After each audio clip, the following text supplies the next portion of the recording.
जितने भी हमारे संविदा कर्मी साथी हैं, आउटसोर्स कर्मचारी, दैनिक वेतनभोगी कर्मी, चलिए आप लोग गुड न्यूज का इंतजार कर रहे होंगे भाई, और इंतजार हो गया।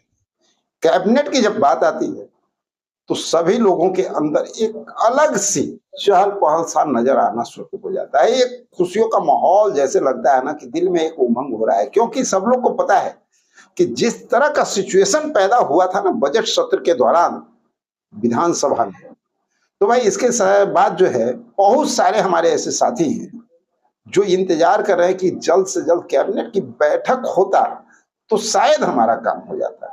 जैसे देखिए, याद कर लीजिए, जब बजट सत्र चल रहा था उस समय क्या हो रहा था, लगातार सदन में आवाजें उठ रही थी और संविदा कर्मियों से रिलेटेड बहुत सारी आवाजें उठी।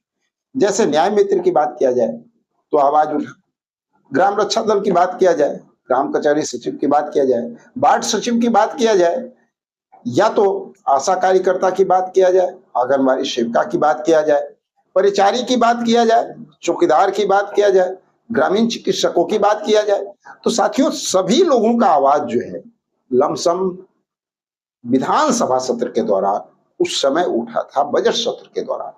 और साथियों आप लोग को बता दें, इतना ही नहीं, एक उम्मीद का किरण जागा था। संख्याकी स्वयंसेवक का क्या करना है भाई, उनके लिए तो एक बड़ी खुशखबरी निकल करके सामने बार बार आ रही थी, क्या कि भाई अब तो हम लोग का काम होगा ही होगा, क्योंकि चारों तरफ से विजय कुमार चौधरी की बात किया जाए, वो भी कह चुके थे कि भाई आप लोगों के लिए सरकार चिंतित है, सरकार में जो है हलचल तेज हो चुका है, आप लोग का चर्चा चल रहा है।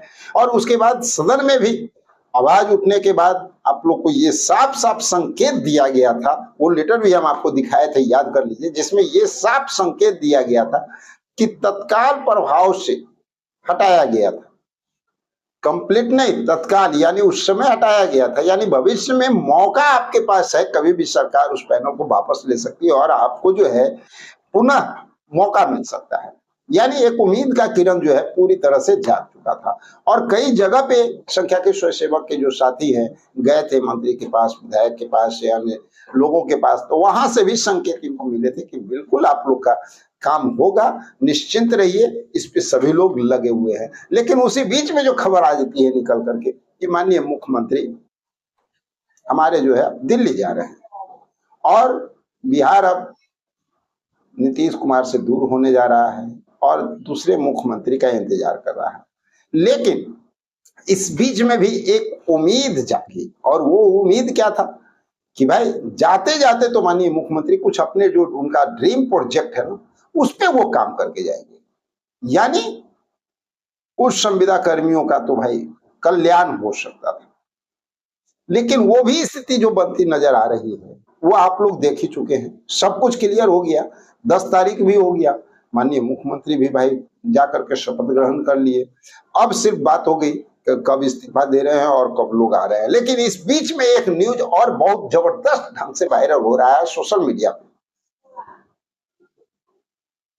कई सोशल मीडिया पे जो है हम भी देखे हैं कि वहां पे साफ साफ ये बात कहा जा रहा है कि 13 तारीख लास्ट कैबिनेट की बैठक माननीय मुख्यमंत्री के लिए, आपके लिए नहीं, माननीय मुख्यमंत्री नीतीश कुमार की अध्यक्षता में लास्ट कैबिनेट की बैठक होगी, यानी उसके बाद फिर नए जो मुख्यमंत्री बनेंगे ना उनके साथ बैठक होगी कैबिनेट की, उनकी अध्यक्षता में होगी। लेकिन मुख्यमंत्री के जो वर्तमान में हमारे मुख्यमंत्री नीतीश कुमार जी हैं उनकी अध्यक्षता में लास्ट में एक बैठक जो है 13 तारीख को होने वाली है। इस तरह का न्यूज जो है अभी वायरल हो रहा है। अब सवाल उठता है कि अगर 13 तारीख को जो होगा तो उसमें कितने संविदा कर्मी हमारे आ सकते हैं, किन कौन कौन लोग जो है इस पे उम्मीद जगा सकते हैं। तो देखिए हम क्लियर और साफ शब्दों में बात करेंगे, ठीक है। पहले आप लोग को बता देते हैं कि अगर ये बैठक होती है तो इसमें फायदा किनको मिल सकता है।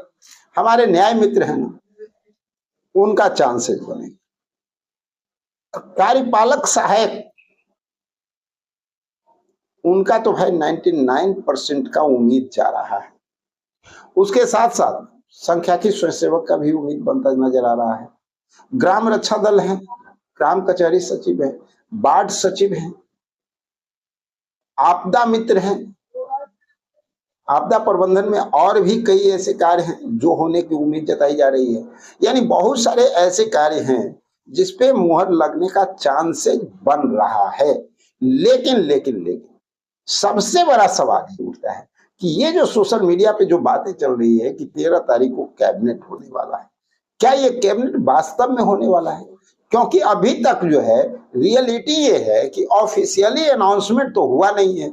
हम प्रमाण के तौर पे आपको एक चीज दिखाएंगे कैबिनेट का, जो आप साइड स्क्रीन पे देख सकते हैं कि कैबिनेट की बात अगर हम लोग करते हैं, सचिवालय की बात करते हैं, तो सचिवालय से जो लास्ट नोटिफिकेशन आया था वो 30 तारीख, और उसके बाद हाल फिलहाल में कल परसों जो नोटिफिकेशन आप लोग देख सकते हैं यहाँ पर ये आया है, उसमें कहीं भी अभी जो है कैबिनेट की बैठक पर कोई बातें नहीं है। ऑफिशियली जो भी न्यूज आता है तो यहाँ आ जाता है और ये रियल ऑथेंटिक होता है, ठीक है, क्योंकि ये गवर्नमेंट का वेबसाइट है।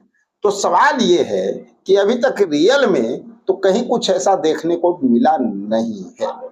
और जब जानकारी की बात करते हैं तो साथियों का ये कहना था कि हम लोग जो जानकारी निकाले हैं उस जानकारी में ये बातें सामने आई है कि 13 को लास्ट कैबिनेट की बैठक हो सकती है जो 8 तारीख को होने वाली है। लेकिन आपको अगले भी वीडियो में हमने साफ साफ शब्दों में बताया था कि 8 तारीख को कोई भी बैठक होने वाली नहीं थी और कोई भी चर्चाएं ऐसी नहीं हुई थी। लेकिन 13 का जहां तक बात है तो 13 तारीख यानी 13 अप्रैल को क्या ये बैठक होगा? तो जहां तक सूत्रों के हवाले से सभी लोगों का अपना अपना जो है नजरिया है और अपना अपना पहुंच है, ठीक है। कुछ ऐसे भी पत्रकार हैं जो डायरेक्ट वहां पे जाते भी हैं, बातचीत भी करते हैं, वो भी कह रहे हैं। लेकिन अगर अपनी सूत्र की बात कहें, हम लोग जिस तरह से जानकारी इकट्ठा कर पाए हैं तो उससे साफ साफ अभी संकेत कुछ भी नजर नहीं आ रहा है। यानी ये रियलिटी अभी देखने को नहीं मिल रही है कि कैबिनेट का बैठक जो है 13 को होने का कोई चांसेस बन रहा है।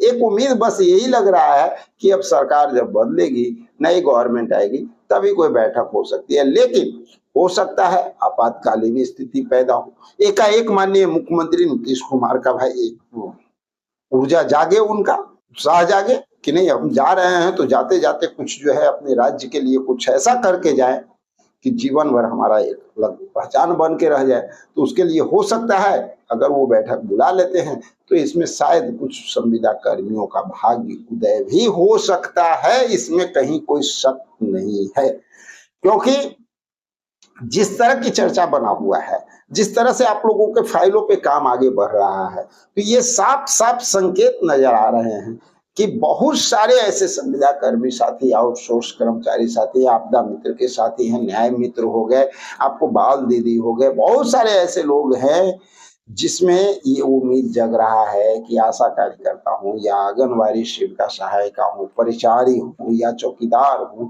भाई बहुत लोगों का भविष्य अटका हुआ है और उन लोगों का उम्मीद जाहिर हो रहा है कि उन लोग का काम हो सकता है और बहुत सारे फाइलों पे मुहर लग सकता है।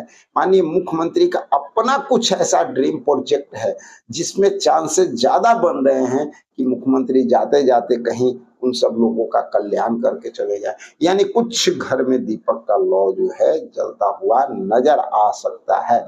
ये तो वो स्थिति हो गई कि भाई ये सब कुछ डिपेंड कर रहा है सिर्फ और सिर्फ आपके वर्तमान के मुख्यमंत्री नीतीश कुमार जी के ऊपर कि वो क्या करते हैं। अगर वो एक्टिव होते हैं तो शायद ऐसा कुछ देखने को मिल सकता है। एक और जो जानकारी निकल करके सामने आ रही है कि पहले जो जानकारी निकल के आई थी कि माननीय मुख्यमंत्री 10 तारीख को जाएंगे, वहां शपथ लेंगे और उसके बाद आकर के तुरंत जो है रिजाइन मारेंगे। लेकिन हो सकता है कि 15 तक बातें आ रही है कि वो 15 तक रिजाइन मारे, तो ये भी हो सकता है। तो संभवतः अभी सिर्फ एक उम्मीद पे दुनिया कायम है। तो उसी तरह से हम सभी संविदा कर्मी, दैनिक वेतनभोगी कर्मी, ग्रामीण चिकित्सक, आपदा मित्र, जितने भी हमारे साथी हैं 48 विभाग के कर्मचारी, वो सभी लोग भी उम्मीद पे ही कायम हैं।